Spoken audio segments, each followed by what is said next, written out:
نحمدہ و نصلی علی رسول الکریم اعوذ باللہ من الشیطان الرجیم بسم اللہ الرحمن الرحیم رب اشرح لی صدری ویسر لی امری واحلل عقدۃ من لسانی یفقہوا قولی۔ محترم دوستو، ساتھیو، السلام علیکم ورحمۃ اللہ وبرکاتہ۔ سیرت النبی کے حوالے سے ہم نے جہاں ڈسکشن چھوڑی تھی، ہجرت کے بعد نبی صلی اللہ علیہ وسلم مدینہ میں پہنچتے ہیں اور وہاں پر مختلف اقدامات کرتے ہیں اور ایک اسلامی ریاست مدینہ، مملکت اسلامیہ کی بنیاد رکھتے ہیں، ایک نئے معاشرے کی تشکیل دیتے ہیں۔ سب لوگ خوش خرم اور اپنے معاملات میں سب معاملات صحیح چل رہے تھے، لیکن قریش کو مسلمانوں کی یہ سکون جو تھا وہ ان کو پسند نہیں آیا۔ تو قریش نے ہمیشہ کی طرح مسلم دشمن ہونے کا ثبوت دیتے ہوئے انہوں نے جو ہے وہ ایک کاروائیاں شروع کر دیں اور انہوں نے ایک سازشی خط لکھ دیا۔ بہرحال یہاں پر ہم جس خط کے بارے میں بات کرنا چاہ رہے ہیں وہ مکہ کے جو قریش تھے، انہوں نے نبی صلی اللہ علیہ وسلم کی مخالفت میں، نبی صلی اللہ علیہ وسلم کو تنگ کرنے کے لیے، مسلمانوں کی دشمنی میں ایک کھلا خط جو ہے وہ لکھا۔ آج کی ہماری ڈسکشن کا ٹاپک بھی یہی ہے کہ وہ خط کیا تھا، انہوں نے ایسے کون سے اقدامات کیے کہ مکہ میں رہتے ہوئے انہوں نے مسلمانوں کے لیے مصیبتیں کھڑی کر دیں۔ سب سے پہلے مشرکین مکہ جو ہے وہ مختلف فتنہ انگیزیاں شروع کرتے ہیں اور ایک انصار کو خط لکھتے ہیں کہ تم نے ہمارے اس بندے کو، ہمارے لوگوں کو جو پناہ دی ہوئی ہے، اس پناہ کو واپس کرو، واپس لو اور اس کو وہاں سے نکال دو، ورنہ ہم تمہارے خلاف بھی جو ہے وہ کارروائی کریں گے۔ لیکن قریش چونکہ ان میں سے اکثریت کافی لوگ مسلمان ہو چکے تھے تو انہوں نے اس خط کا کوئی سیریس نوٹس نہیں لیا، لیکن قریش نے پھر ایک دوسرا واضح دھمکی پر مشتمل جو ہے وہ دھمکی امیز خط جو ہے وہ لکھا۔ مدینہ میں ایک شخص تھا عبداللہ بن ابی بن سلول، جس کے بارے میں ہم پچھلی ویڈیو میں ہم بڑی تفصیل سے بات چیت کر چکے ہیں۔ اس ویڈیو کا جو منافقت کا جو اس کا کردار تھا منافق کا، اس کا لنک ڈسکرپشن میں دیا ہے، آپ اس کو لازمی دیکھیے گا تو یہ کردار آپ کی سمجھ میں آ جائے گا۔ اس کو انہوں نے خط لکھا کہ تم نے ہمارے مفرور ساتھی کو، ہمارے مفرور بندے کو پناہ دی ہے، لہٰذا تم اس کو وہاں سے نکال دو یا اس کے خلاف لڑائی کرو، نہیں تو ہم مدینے میں پہنچ کر تمہارے خلاف لڑائی کریں گے اور تمہارے جوانوں کو قتل کر دیں گے اور تمہاری عورتوں کو جو ہے وہ غلام بنا لیں گے۔ اس خط کے پہنچنے پر مدینہ میں عبداللہ بن ابی بن سلول نے اپنے ساتھیوں کو اکٹھا کیا اور قریب تھا کہ وہ مسلمانوں پر لڑائی جو ہے وہ مسلط کر دیتا، جنگ کرنا شروع کر دیتا۔ نبی صلی اللہ علیہ وسلم کو جیسے ہی اس کا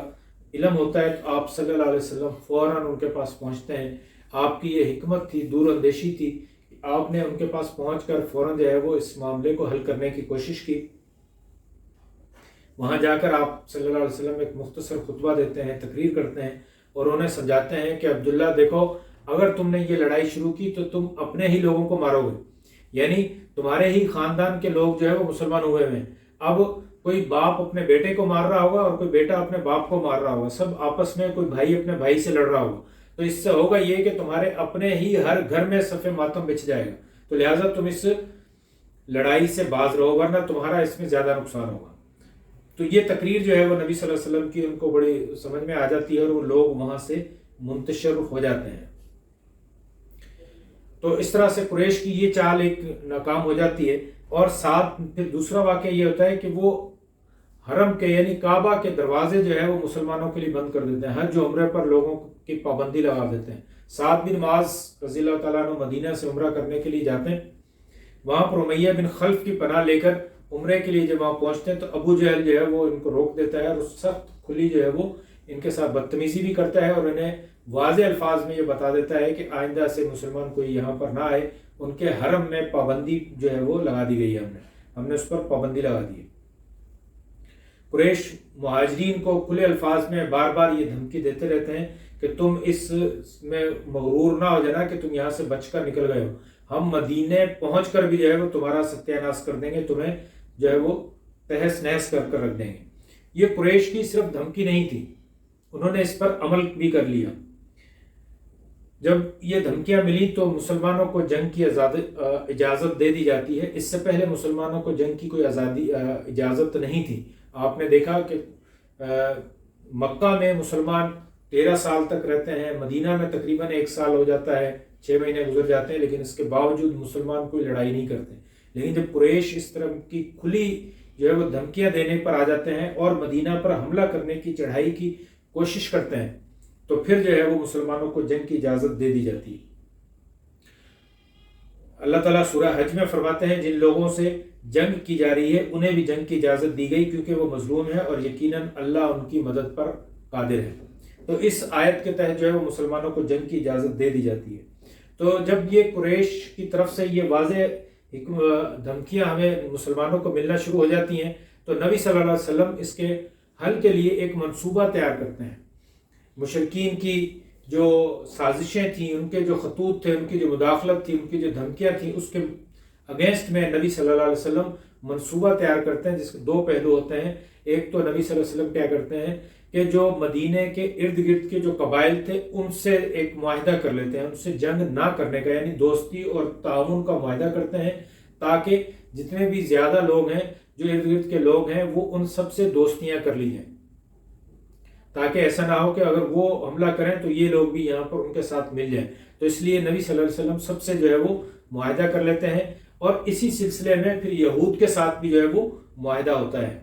تو یہ قبیلہ جوہنیہ سے جو کہ مدینہ سے تقریباً 45 سے 50 کلومیٹر دور واقع ہے، تو آپ صلی اللہ علیہ وسلم وہاں پر جاتے ہیں اور ان سے بھی جو ہے وہ معاہدہ کر لیتے ہیں اور دوسرے قبائل سے بھی معاہدہ کرتے ہیں۔ اور دوسرا اسٹیپ یہ اٹھاتے ہیں، دوسری حکمت عملی یہ اپناتے ہیں کہ اس جو تجارتی شاہراہ جو مدینہ سے تقریباً 100 کلومیٹر کے فاصلے پر تھی، تو آپ صلی اللہ علیہ وسلم اس شاہراہ تک اور جو ارد گرد کا جتنا ایریا تھا اس میں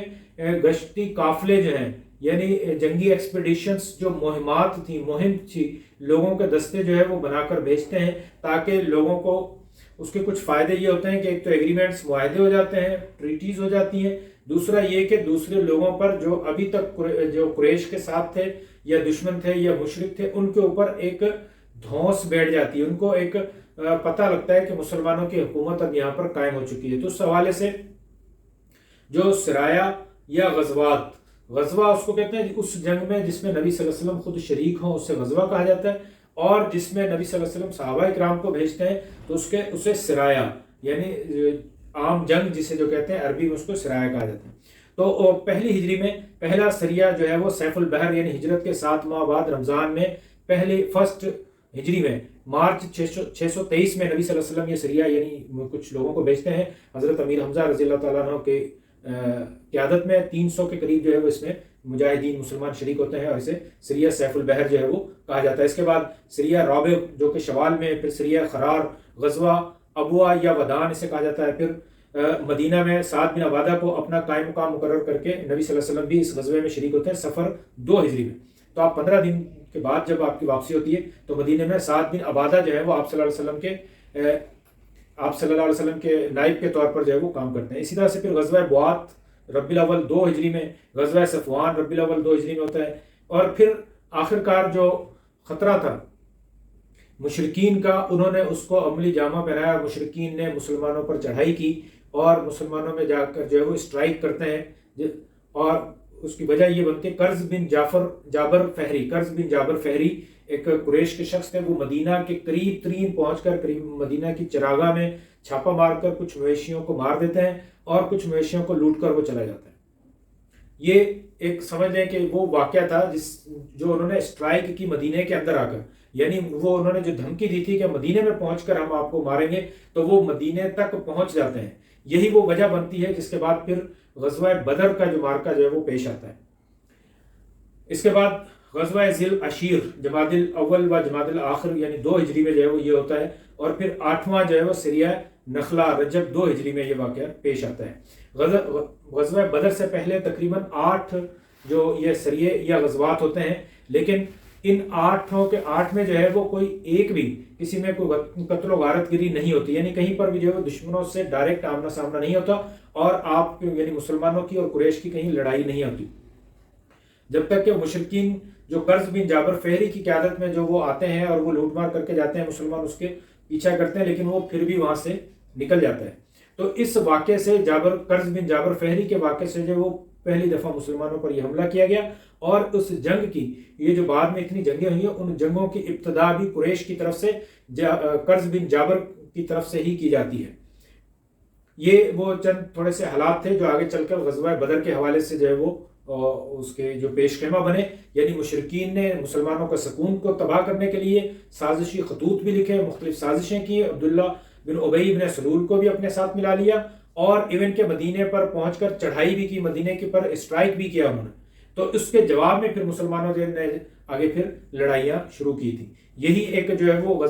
سبب بنے تھے یہ ساری چیزیں غزوہ بدر کا۔ آج کی ویڈیو کو ہم یہیں پر اختتام کرتے ہیں سیشن کو۔ نیکسٹ سیشن میں ہم غزوہ بدر کے حوالے سے جو جنگی تیاریاں تھیں، تجارتی قافلے کے حوالے سے جو مہاجرین کا سامان تھا، وہ اس سامان کے لیے جو تجارت کے لیے انہوں نے اس کو استعمال کیا، اس پر ہم نیکسٹ ویڈیو میں بات کریں گے۔ Thank you very much. وآخر دعوانا الحمدللہ رب العالمین۔ السلام علیکم ورحمۃ اللہ وبرکاتہ۔